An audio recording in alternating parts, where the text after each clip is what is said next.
किसी में कितनी बेहतरीन कला हो उससे कोई मतलब नहीं है। वो कला उसके अंदर से जोर मार रही है, पता नहीं उसकी पिछली कितनी यात्राओं से वो कला उसकी तरफ आई है, लेकिन घुमा फिरा के सरकारी नौकरी उसको भी यही करवा दिया जाता है। कैसी भी स्थिति हो इंसान की, लेकिन सरकारी नौकरी का महिमा करते हैं, जिससे कि दुकानें ही फलती फूलती हैं।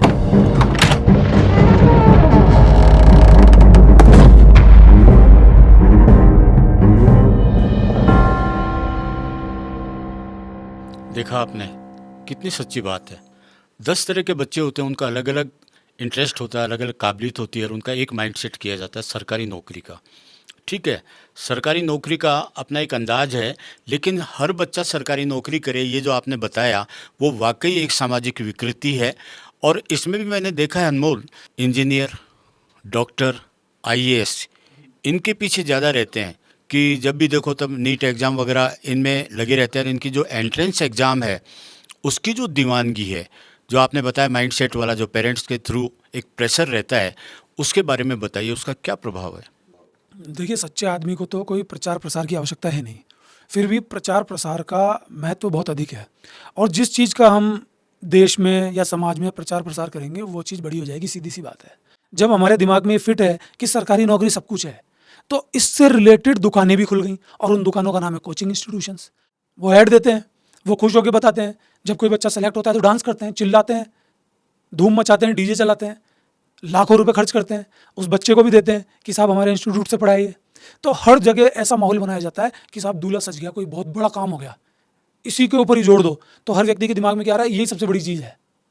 किसी में कितनी बेहतरीन कला हो उससे कोई मतलब नहीं है, वो कला उसके अंदर से जोर मार रही है, पता नहीं उसकी पिछली कितनी यात्राओं से वो कला उसकी तरफ आई है, लेकिन घुमा फिरा के सरकारी नौकरी उसको भी यही करवा दिया जाता है।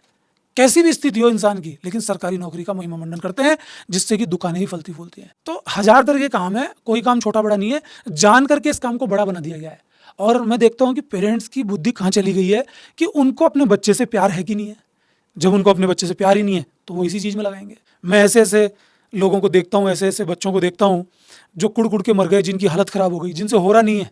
कुछ ऐसे हैं जिनकी पढ़ाई का कोई हिसाब किताब ही नहीं है, जिनका कभी मन ही नहीं करा पढ़ने का, जिन्होंने 10th-12th के एग्जाम भी बड़ी मुश्किल से दिए और बड़ी मुश्किल से पास हुए हैं, लेकिन वहाँ बस उनके ये नहीं, तू तो हो जाएगा, तू तो करके दिखाएगा। बाकी का सर कोचिंग वाले, तेरा तो हो ही जाएगा, आज नहीं तो कल हो जाएगा, परसों हो जाएगा। क्यों? जितने साल वो करेगा उतने साल की फीस देगा। आप घरों में जाके देखो ना, सर्वे करती है सरकार हर तरह के। ये सर्वे क्यों नहीं करा सरकार ने आज तक, कि देखें तो सही कि इंसान इन सरकारी नौकरियों की तैयारी से कितना गर्त में घुस चुका है। लेकिन सर्वे नहीं होगा, क्यों? क्योंकि सरकारी नौकरियों के लिए सरकारी फॉर्म भरने पड़ते हैं, और फॉर्म से बड़ा रेवेन्यू। जैसे दारू की सप्लाई, नशा बेचना, तो वैसे आपको दिखाने के लिए सरकार बोल देगी कि खराब चीज़ें, बेकार चीज़ें, समाज से इसको बहुत दिक्कत होती है और परेशानी आती है लोगों को। लेकिन रेवेन्यू कितना जनरेट हो रहा है, सब चीज़ पैसे पे तो टिक रही है। तो जो पैसे की स्थिति है, जब पैसा पैसा दिमाग में घुसा हुआ है, तो फिर इसका तो महिमा मंडन होगा, और इस चीज़ को तो आगे लेके जाएंगे, और ये कभी बंद नहीं होने वाली। इसमें और बच्चे, उनके पेरेंट्स सब घर में जाएंगे, और इस पर कोई काम नहीं करेगा।